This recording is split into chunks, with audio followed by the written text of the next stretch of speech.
صحیح ہیں اور ہم کیا ہیں؟ غلط ہیں. یہ سمجھ رہے ہیں ہم نے ان کے باپ دادا کے دین پہ حملہ کیا ہے، حالانکہ اصل ان کے باپ دادا کا دین وہی ہے جو ہم پیش کر رہے ہیں. جہالت ہے، غلطی ہے. کسی طرح ان کو زیر کرو.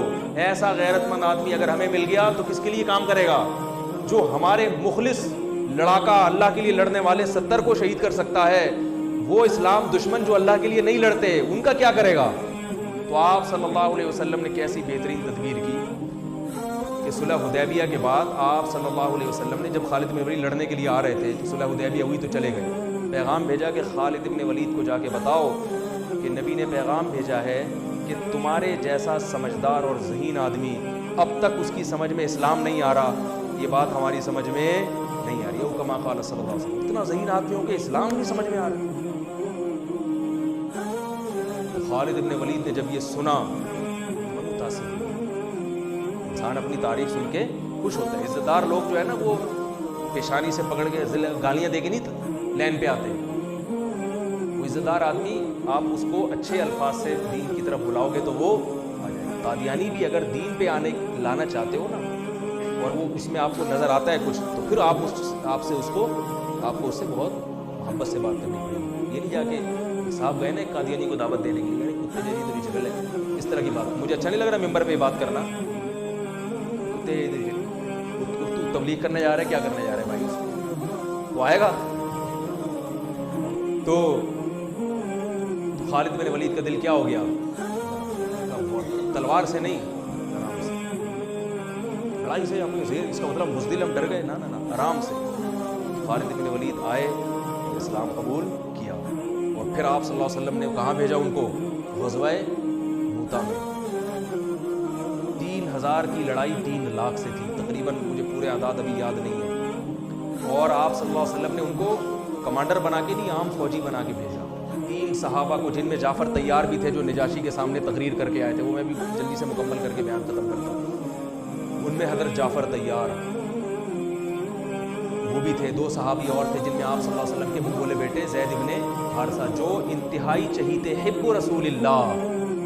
جب کوئی سفارش کرنی ہوتی تھی نا کسی نے تو حضرت زید ابن حارثہ کو جا کے لوگ بتاتے تھے کہ نبی ان کی بات کو مسترد نہیں کریں گے. ایسے چہیتے کو آپ صلی اللہ علیہ وسلم نے میدان جنگ میں بھیج دیا. وہی رومی حملہ کر رہے ہیں، 3 لاکھ کا لشکر ہے. اتنے چہیتے کو بھیجا آپ صلی اللہ علیہ وسلم نے. یہ آپ کی بھی قربانی تھی. جھوٹا نبی ہوتا کہتا ہے ابے بھائی اپنے اپنوں کو یہاں رکھو. کوئی جھوٹا نبی ہوتا ہے نا کیا کہتا ہے؟ ابے ان کو تو نہیں، وہ ادھر ہوئے. تبھی آپ دیکھ لیں آج کل جو سیٹ اپ چل رہا ہے نا، چھوڑو ابھی زیادہ آگے نہیں جائے گا. آج کل جو عجیب سا سیٹ اپ چل رہا ہے، اپنے اپنے یہاں دوسرے تو ایسا سیٹ اپ چل رہا ہے. تو نبی صلی اللہ علیہ وسلم نے زید ابن حارثہ کو بھیجا اور جعفر طیار کو، دوسرے عبداللہ ابن رواحہ تھے یا کیا نام تھا ان کا، ایسے تو وہ جی عبداللہ ابن رواحہ رضی اللہ عنہ. آپ صلی اللہ علیہ وسلم نے فرمایا ان میں اگر یہ ایک شہید ہو جائیں تو یہ امیر ہیں، یہ شہید ہو جائیں تو یہ امیر. اور مسجد نبی میں آپ صلی اللہ علیہ وسلم بیٹھ گئے. 3 لاکھ کا مجمع ہے اور ادھر تھوڑے سے لوگ ہیں اور دفاعی جنگ تھی، اقدامی نہیں تھی. ان کو مدینہ آنے سے روکنا تھا. رومی انگریز ہیں. رومی کون تھے؟ جن کو آج انگریز کہا جاتا ہے نا، یہ ان کی اولادیں، انہی کی اولادیں جن سے یہ صحابہ کی لڑائی ہوئی تھی. تو وہ یہ بڑے اس وقت بھی بڑے منظم ہوتے تھے. یہ نبی صلی اللہ علیہ وسلم کی ایک روایت ہے، فرمایا تقوم الساعہ والروم اکثر الناس، قیامت قائم ہوگی پھر بھی رومی دنیا میں زیادہ ہوں گے. تو ایک تابعین نے جب یہ حدیث سنی انہوں نے کہا کہ میں یہ ساری قومیں دنیا سے ختم ہو رہی ہیں، اسلام کی تلوار کے نیچے آ رہے ہیں، رومی رہیں گے آخر تک. تو کوئی ان میں یقیناً کوالٹی ہوگی جس کی وجہ سے مسلمان ان کو قرب قیامت تک ہی، گورے تبھی تو دیکھو نا اب تک ہیں، اتنی بڑی بڑی طاقتیں ہیں. باقی روم اور فارس غائب ہو گئے، پتہ ہی نہیں کہاں. اتنی بڑی بڑی طاقتیں تھیں جو ان سے زیادہ مضبوط تھی رومیوں سے. تو انہوں نے جب اپنا خفیہ نمائندہ بھیجا نا کہ ان میں دیکھیں کہ کیا ان کی کوالٹی ہے جس کی وجہ سے یہ ایسی شکست نہیں ہوگی، ان کو ان سے جنگ رہے گی. تو انہوں نے یہ نوٹ کیا کہ ان کی کوالٹی یہ ہے. دیکھو صحابہ بھی سیکھتے تھے غیر مسلموں سے بھی، غیر مسلموں میں سے بھی سیکھتے تھے ان کے اندر کیا کوالٹی ہے تاکہ وہ کوالٹی ہم اپنے اندر بھی پیدا کریں. کون سی بات ہے ان میں؟ تو وہ سیکھنے کے لیے گئے. تو جا کے دیکھا تو انہوں نے رپورٹ جو بنائی، جو رپورٹ پیش کی وہ یہ تھی کہ ان کو جب شکست ہو جاتی ہے تو یہ دوبارہ لڑائی اس وقت تک نہیں لڑتے جب تک اس شکست کے اسباب پہ غور کر کے اس سبب کو دور نہ کریں. وہ غلطی دوبارہ نہیں دہراتے. یہ اب دیکھو امریکہ افغانستان میں آیا, رشیا والا اسٹائل نہیں ہے امریکہ کا, اس لیے کہ اس کو پتا تھا کہ رشیا جس اسٹائل میں آیا تھا, طاقت اور قوت کے بلبوتے پر زمین پہ فوج اتار کے پٹھانوں سے پنگا لے لیا اس نے, ہے بھائی, اور پٹ کے واپس جا رہے ہیں. اب ہم لوگ تو مسلمان ہیں نا, صحابہ کے طرز پہ تو ہم چل نہیں رہے, ہم تو وہی غلطی بار بار دہراتے رہیں گے, کرتے رہیں گے. ایک دفعہ وہ پٹ کے آیا, اب جاؤ تم بھی پٹ کے آ جاؤ. ہم تو یہ کرتے رہتے ہیں. ہمارے یہاں کوئی ایسا نہیں ہے کہ بیٹھ کے غور کرو بھائی یہ کیوں ہوا, ملک میں یہ نقصان کیوں ہوا, آئندہ نہ ہو لہٰذا اس کی تلافی ہو. جیسے بھی قادیانیوں کا جو بل پاس ہو گیا ایک دم سے قادیانیوں کی حمایت میں, تو اس پہ غور ہونا چاہیے ہوا کہاں سے ہے, اس پہ تسلی سے غور ہو کے پھر وہ لوگ سامنے آ جاتے, پھر آئندہ کے لیے ایسا نہ ہو, ان سب چیزوں پہ غور ہونا چاہیے.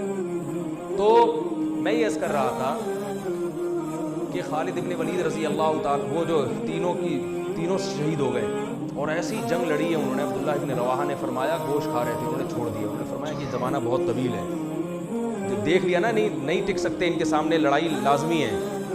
تو ایک صحابی نے تو اپنی بیوی کو طلاق دے دی وہاں کھڑے. انہوں نے کہا بیوی یاد آ رہی ہے جس کی وجہ سے میں جنگ میں لڑ نہیں پا رہا, اس کو طلاق دی تاکہ اب نہ بچوں کی فکر نہ بیوی کی فکر.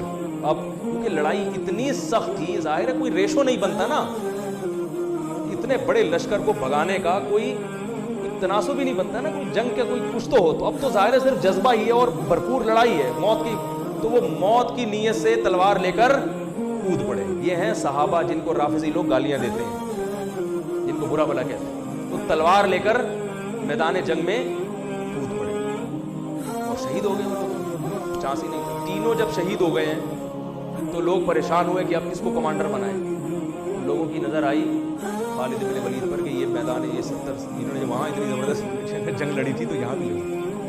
اور آپ صلی اللہ علیہ وسلم مسجد نبی میں بیٹھ کر صحابہ کو یہ پورا واقعہ سنا رہے ہیں. اللہ نے بطور معجزہ آپ کے سامنے پورا وہ جنگ کا واقعہ آپ کے سامنے رکھ دیا. آپ صلی اللہ علیہ وسلم فرمایا عبداللہ ابن رواحہ شہید ہو گئے, حالانکہ بہت دور تھا یہ مدینہ سے, اور آپ صلی اللہ علیہ وسلم کی آنکھوں سے یہ معجزے کے طور پر آپ نے بتایا. پھر آپ نے فرمایا کہ جعفر طیار شہید ہو گئے, وہ بھی شہید ہو گئے. انہوں نے جھنڈا ہاتھ میں لیا اور وہ بھی شہید ہو گئے. اور آپ صلی اللہ علیہ وسلم کی آنکھوں سے جعفر طیار تو بہت زیادہ چہیتے تھے نبی صلی اللہ علیہ وسلم. حضرت علی کے بعد سب سے بڑا مقام اہل بیت میں حضرت جعفر طیار رضی اللہ تعالیٰ عنہ کا سمجھا جاتا تھا. تو آپ صلی اللہ علیہ وسلم نے صحابی کو خبر دی کہ جاؤ ان کی 4 بیویاں ہیں, ان کو جا کے اطلاع دو کہ وہ شہید ہو گئے. پھر ان کے بچوں کے سر پہ ان کے چھوٹے چھوٹے یتیم بچے تھے حضرت جعفر طیار کے, ان کے سر پہ آپ صلی اللہ علیہ وسلم نے پیار کیا, اور آپ صلی اللہ علیہ وسلم بچوں کا پھر بہت خیال کیا کرتے تھے. تو وہ عورتوں کے رونے کی آواز آئی, بڑا دلچسپ واقعہ ہے. پھر آپ صلی اللہ علیہ وسلم نے منع کیا کہ ان عورتوں کو کہو کہ اپنی آوازیں بست کریں, گھر کی 4 دیواری سے آواز ان کی باہر نہ نکلے. بڑے خوبصورت جوان تھے حضرت جعفر طیار, اور نبی کے چہیتے تھے. اور غزوہ بدر میں حضرت جعفر طیار کی بڑی قربانیاں تھیں. جب یہ آیا ہے نا کافروں کا لشکر بدر میں سامنے, اور کافروں کے سردار آئے کہ حل میں مبارز کوئی ہے ہم سے لڑنے والا, یعنی پہلے ہم سے لڑے پھر ہم دونوں میں سے کوئی قتل ہوگا تو پھر جنگ شروع ہوگی. ایسے بھی تھے. تو ادھر سے کون آئے, پہلے کچھ انصاری صحابی آئے. تو وہ جو ولید ابن عقبہ تھا نا, ولید ابن عتبہ, اس نے کہا نہ ہمیں اپنے جیسا چاہیے, ہمیں کیسا چاہیے, قریشی سردار ہونا چاہیے جو میرے مقابلے میں آئے, پھر لڑائی کا مزہ آئے. یہ وہ بہادری ہے جو کس میں تھی, بولو نا بھائی, عربوں میں. تو ادھر سے پھر حضرت علی آئے, حضرت جعفر طیار آئے, حضرت حمزہ آئے. ادھر سے بھی 3 آدمی ادھر سے بھی 3. تو اس نے کہا نام اکفاؤنا, ہاں یہ ہیں ہماری قوم کے, ہمارے جیسے شیر ہیں, بہادر ہیں, لڑنا جانتے ہیں, ان سے لڑائی میں مزہ آئے گا. اور پٹ گئے تینوں. تینوں کیا ہو گئے. تو ادھر سے حضرت جعفر طیار جب آئے نا, تو یہ تو بہادری کی بات ہے نا بھائی. ادھر 313 ادھر 1000, اور لڑائی ایسے شروع ہو رہی ہے کہ دونوں میں سے جب تک ایک زندہ ہے لڑائی شروع نہیں ہوگی.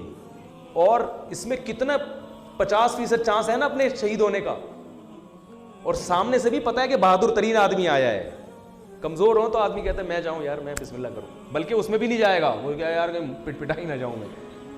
تو ایسے صحابی تھے جعفر طیار. اور وہ غزوہ موتا میں نبی کے کیسے چچا زاد بھائی شہید ہو گئے. تو آپ صلی اللہ علیہ وسلم کی آنکھوں سے آنسو بہہ رہے ہیں, اور آپ نے فرمایا کہ وہ بھی شہید. پھر آپ کے جو چہیتے, حب رسول اللہ, نبی کے چہیتے. حب کا ترجمہ اردو میں کیا ہوگا, چہیتا. کہتے ہیں نا بڑا چہیتا ہے, لاڈلا ہے, نبی کے لاڈلے جن کو آپ صلی اللہ علیہ وسلم نے لے کے کئی سال پالا ہے، اتنی محبت دی کہ جب ان کے اصل باپ دادا آئے نا ان کو لے جانے کے لیے تو انہوں نے کہا نہیں میں نہیں جاتا، میں ادھر ہی رہوں گا. اتنی محبت ہو گئی تھی. اطلاع آئی کہ وہ بھی شہید ہو گئے. تو اب آپ صلی اللہ علیہ وسلم نے فرمایا قد اخذ الرایۃ سیف من سیوف اللہ، اللہ کی تلواروں میں سے ایک تلوار نے جھنڈا ہاتھ میں لے لیا. اس میں اشارہ تھا کہ اب یہ تلوار ٹوٹے گی نہیں، کیونکہ یہ کس کی تلوار ہے؟ اللہ کی. اسی وجہ سے کہا جاتا ہے کہ حضرت خالد ابن ولید خود بتاتے ہیں کہ میں گھمسان کی جنگوں میں لڑا ہوں شہادت حاصل کرنے کے لیے، مگر کس پر میری موت واقع ہو رہی ہے؟ بستر پہ رو رہے تھے.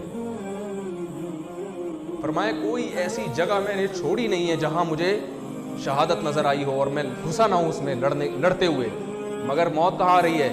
بستر پہ. علماء نے اس کی وجہ بیان کی ہے کہ جس کو اللہ کے نبی نے اللہ کی تلوار کہہ دیا ہو تو یہ اشارہ ہے کہ اس کو شہادت نہیں مل سکتی، کیونکہ شہادت کا مطلب کافروں کے ہاتھوں قتل، اور کافر نے اللہ کی تلوار کو توڑ دیا تو یہ نبی کی بات کیا ہو جاتی؟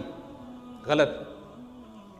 تو حضرت جعفر طیار حضرت خالد ابن ولید فرماتے ہیں کہ ہم نے صبح سے لے کے رات تک لڑائیاں لڑتے رہے ہیں، صبح سے لے کے. اس لیے کہتا ہوں اللہ کے بندوں کچھ ایکسرسائز کیا کرو، خدا کے بندوں.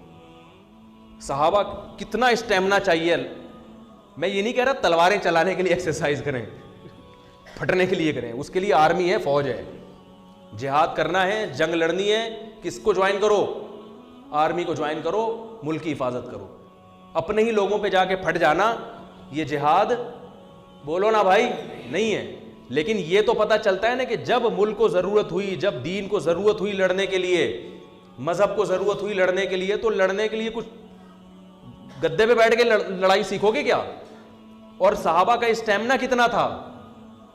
صبح حضرت خالد بن الولید تلوار کتنی بھاری ہوتی کہ آپ اٹھا کے دیکھیں وہ جو تلواریں تھیں وہ یہ قصائیوں کی چھریاں نہیں ہوتی تھیں، اتنی بھاری بھرکم تلواریں.